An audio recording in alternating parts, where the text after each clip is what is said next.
کہ مادن شادی و مقصد مجدو کرم قبلہ ایما روئے تو و قبلہ ہر کسرا حرم۔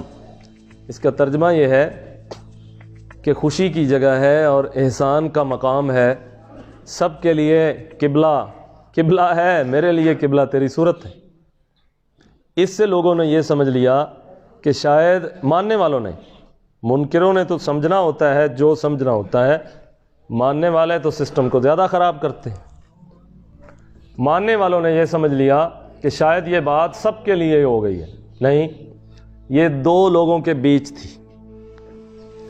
ابو سعید ابو الخیر کس نظر سے ابو الفضل سرخسی کو دیکھتا تھا اور ابو الفضل سرخسی کے وجود سے ابو سعید ابو الخیر کے لیے کیا اترتا تھا، یہ دونوں کے بیچ تھا۔ اور یاد رکھیے کچھ باتیں استعارہ کے طور پہ ہوتی ہیں، استعارہ کے طور پہ، یعنی شاعر جیسے یہ کہہ دیتے ہیں تیرے لب کی صفت لال بدخشاں سو کہوں گا، جادو ہے تیرے نین غزالاں سو کہوں گا، تو اس کے لب لال بدخشاں کیسے تو نہیں ہوتے، لیکن وہ کہہ دیتا ہے لو جی زمین پہ چاند اتر آیا، چاند تو زمین پہ نہیں اترتا، وہ استعارہ بیان کر رہا ہے کہ میرا محبوب اتنا سونا ہے کہ چاند کی مثل۔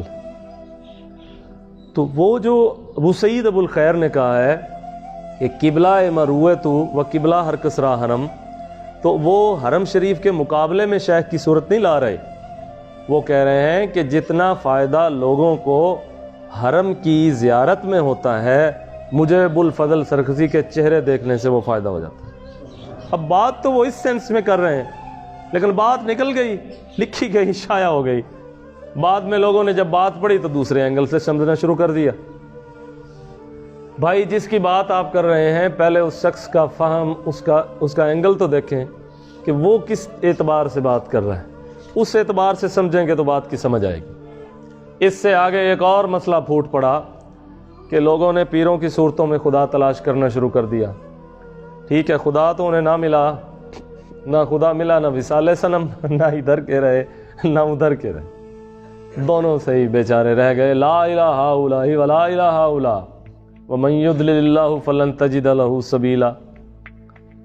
میں کہوں میری طرف دیکھو تو تمہیں خدا نظر آئے گا، ٹھیک ہے، اب کوئی شخص میری طرف دیکھے گا تو اسے میں ہی نظر آ رہا ہوں نا۔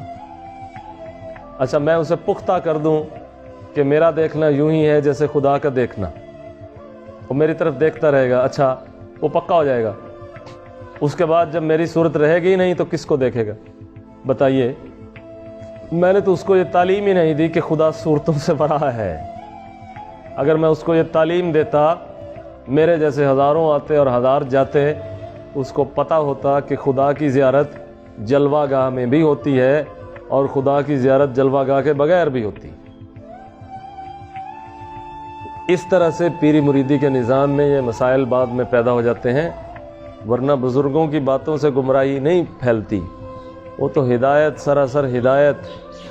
آج بھی اگر ابو الفضل سرخسی ہو تو ابو سعید اسے ایسے ہی کہے گا اور اسے کوئی پرواہ نہیں ہوگی، وہ کہہ دے گا، کیونکہ وہ خود ابو سعید ابو الخیر ہے۔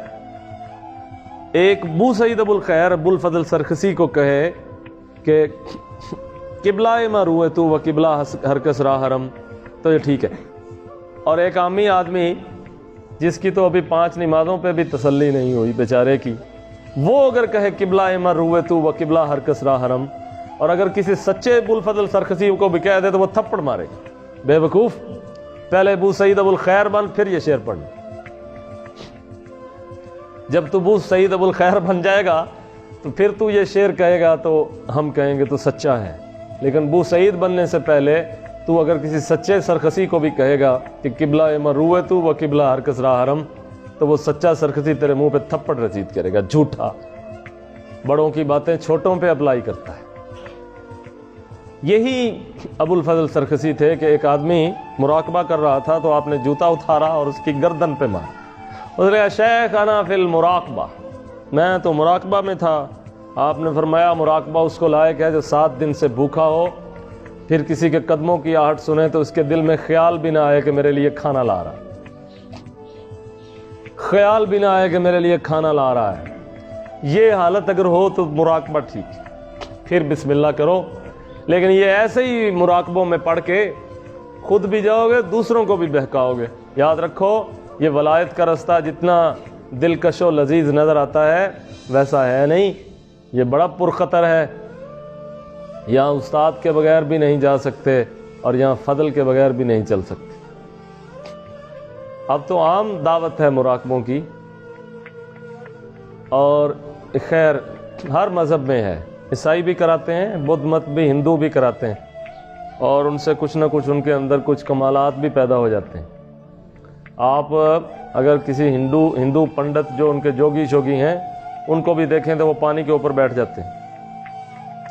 پانی کے اوپر بیٹھ جانا اگر بڑی ولایت ہے تو سینکڑوں جوگی بیٹھتے ہیں، نیٹ پہ تلاش کریں آپ کو مل جائیں گے جوگیوں کے حالات۔